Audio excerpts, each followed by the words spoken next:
I define Nazis as people that try to whip up hatred.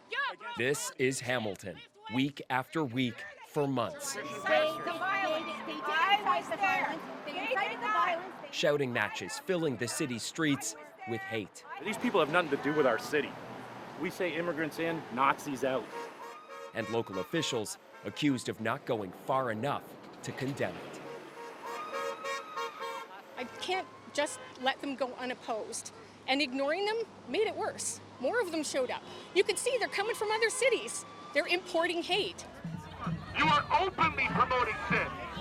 You should be disgusted. We don't believe in gay supremacy. You're full of hatred yourself. The boiling point, Pride, this past June. Violence between anti-gay protesters and the LGBTQ community. Anticipating the attack, some on both sides came ready for a fight. Police were accused of letting this play out. It wasn't until 10 days later that anyone was charged with assault. I am humiliated, I am horrified. It's questioned.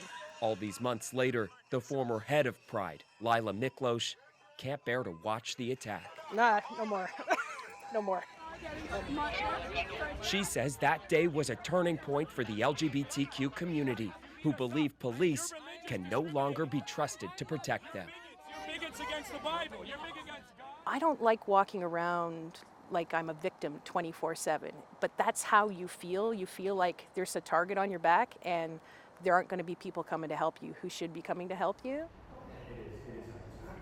Police Chief Eric Gert argues unless free speech laws change, his officers are handcuffed. But it was a controversial example he used recently to make his point that shocked many here.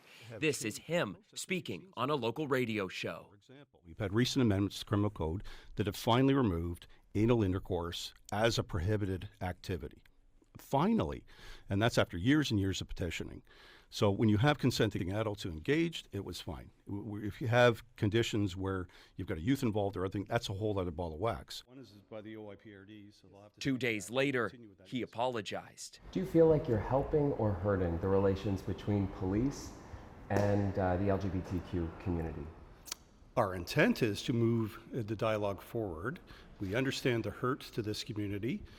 It's the reason I apologize for the comments. I'm not looking to hurt the community anymore, and we want to move in a positive direction. Thank you, sir. Welcome. Thank you. My name is Michael DeMille, and I live and work in Hamilton. A rare chance to voice the pain of months of feeling targeted. Chief Gert evoked the most harmful, damaging, and offensive stereotypes that have been used throughout history to persecute, demonize, humiliate, imprison, murder, torture, deny housing and employment, and deny basic human rights to gay and lesbian people. Thank you, sir, for your deputation. Much appreciated. That is Hamilton's mayor, Fred Eisenberger. But he's in my country, and he just said, Canada. His council has been exploring legal options for removing the protesters, but so far, nothing's changed. Garnering thank yous from some who defend their views as free speech. Silence equals death! Silence equals death! And condemnation from those who say the mayor's allowing hate speech. Shame on all of you. I mentioned that you were going to be removed from here.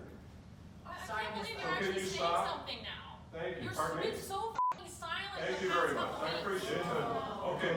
So silent. Could you please stop? We'll stop the council meeting. We will vacate the council. Mr. Mayor. When pressed about who or what he's against, the mayor refuses to get specific. You know, I denounce all hate groups and anyone that acts out violently, that is, targeting individuals in terms of violence or hate. We denounce them all. I'm not categorizing one group against another. Never have done that, and won't ever do that. We'll denounce them all, and we'll work against them all, and we'll try to support the organizations that are targets of those kinds of issues. And thank you all very much for this lovely interview. Thanks. Cheers. Well, I think that Hamilton community members have heard way too many statements that seem very much like about both sides and establishing dialogue, and not near enough statements about hate is not acceptable here. These protesters don't represent my views. These are very dangerous, and that we need to take them very seriously. there are people who are paying closer McMaster University sociologist Tina Fettner studies hate groups. She says civic leaders must pointedly call out hate early and often.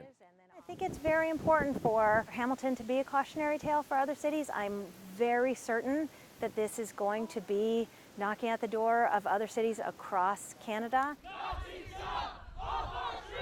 As if to prove how emboldened all sides are now, an elderly woman was shouted at and blocked, just trying to get into a People's Party of Canada event.